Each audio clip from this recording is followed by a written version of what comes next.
I was at the opening night of Dreamgirls when I saw this performer change Broadway musical theater.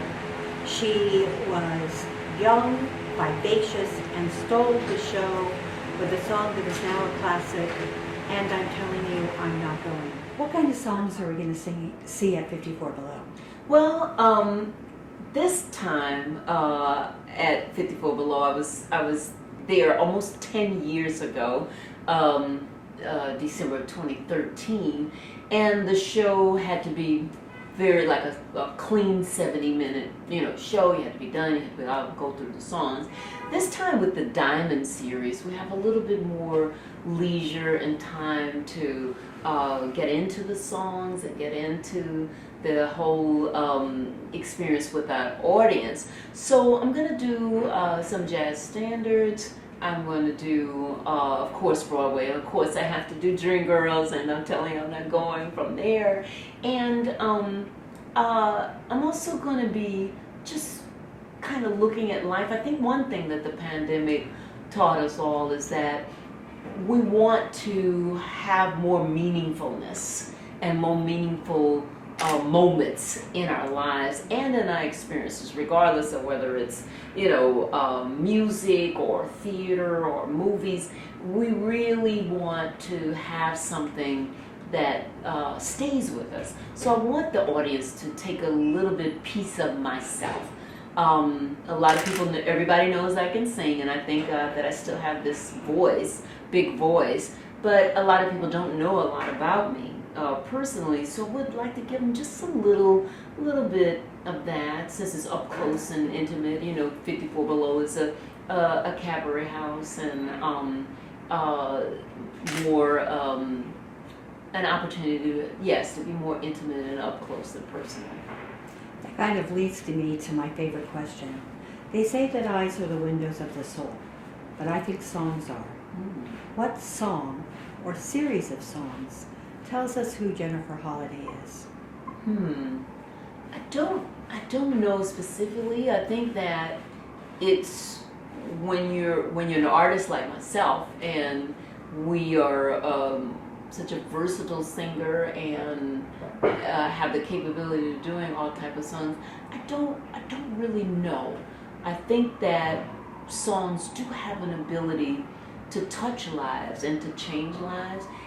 But 10 people can hear the same song and get a different reaction out of all 10. So I think it's what you're going through in your life at the moment, and where you're tending to move forward with your life. I think that's all personal. Can we see you back on Broadway? Would you like to be back on Broadway again? Well, I hope that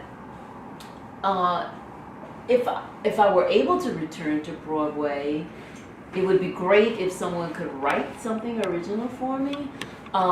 If not, I was very fortunate in 2016 to play Suge Avery in the revival of Color Purple. And which you were brilliant in. Thank you. And then I just last year reprieved my role as Mama Morton in Chicago for the summer. And I don't know, I always think a show like Maine might be nice, or some others. A couple of people have suggested some other ones to me if it happens. And Broadway is in a great place right now, but it's also kind of hit and miss in the sense where people, if you opened a show, they'd stay with a show and try to, till it catches on. Now it seems like they don't have a lot of patience. It's like they're closing them so quick, so I don't know if that's because of everything now is finance, or the money's the bottom line, but they close them so quick before they even get a chance to get to move, so I don't know. I'm open to it all. There's a new breed of songwriters out right now. Is there any songwriters that you'd love to sing their music? Any songwriters that I would love to sing their music now? Well, I think you said it correct when you said there's a new breed of songwriters. I think the great thing about where we are now is that there's an opportunity for songwriters, new songwriters, to be heard. I haven't really heard anyone yet that I would go. Now, I have heard a lot of arrangers, like, be like, oh boy, I wish that person could, arrange some music for my show for me, or something like that. Songwriters, I don't know all of them yet, because now I could hear you singing some Pasek and Paul. Brian Scott Oliver just won the Kleban Award, and he's got some great stuff. And I could hear you singing them. Yeah, well, like I said, it depends on how we can get that exposure, for those songs, for them to have to take on life. That's the thing. Everything now is finance and marketing, and how do you get things going, In your show, what song means the most to you that you get to share? Probably a song that didn't have as much meaning to me when I first did it that has everything to me is I Am Changing. Didn't mean a lot to me 41 years ago when we were on Broadway and Dreamgirls, but now it means everything to me. And at being 62 years old and after 44 years in show business, the opportunity for me to continue to grow, not only as an artist and a singer and an actress, but just as a human being, that we get a chance to always grow and change. And if we were mean before, we don't have to be mean now. You know what I'm saying? It's kind of like you just get there, but so I think that will be, that's the most meaningful to me right now, and where I am in my personal life, in my career, that I'm looking forward to still growing, still learning, still becoming whoever I'm supposed to be as a woman. So I Am Changing would be that.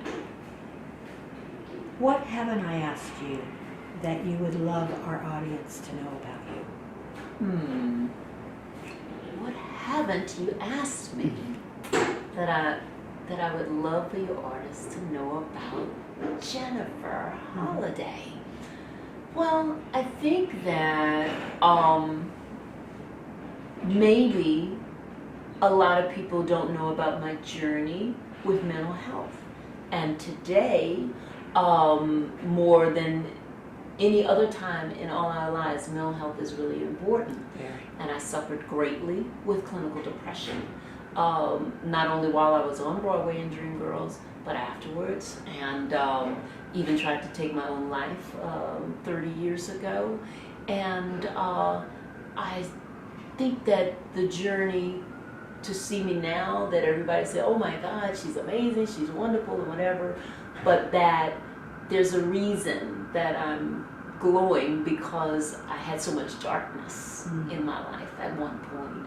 And now that I shine, now I'm not saying that, I don't have any more down days, or that sometimes I don't need to reach out and say, would you help me, or go and seek counseling, or just a quick session with a therapist, or even a licensed clinical social worker, just someone to talk to, that I still have those moments, and that it's okay to have those moments, and that we should reach out, for help. So I think that that's something that you would not necessarily know to ask me a question about, well, how are you doing, or how is it going?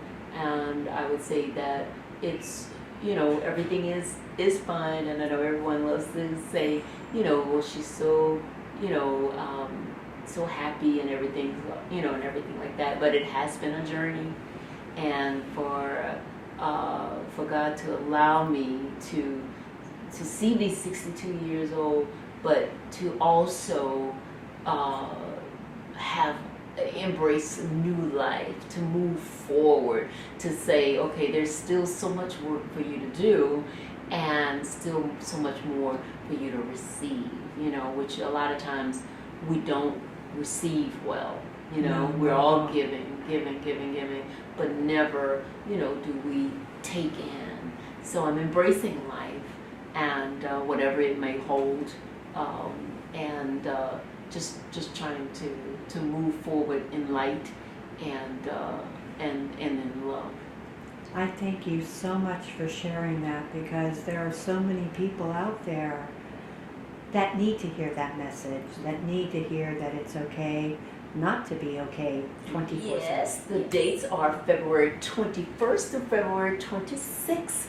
The show starts at 8:30, and about this experience with the Diamond series is that it's really extra special because there is also a 4-course meal involved, and it's beautifully prepared and spread out through the thing, and like I said, this show is a little bit of a longer show, so it's really I think gonna be an extra special experience. I'm hoping to make it so. Thank you so much. Thank you. Thank you.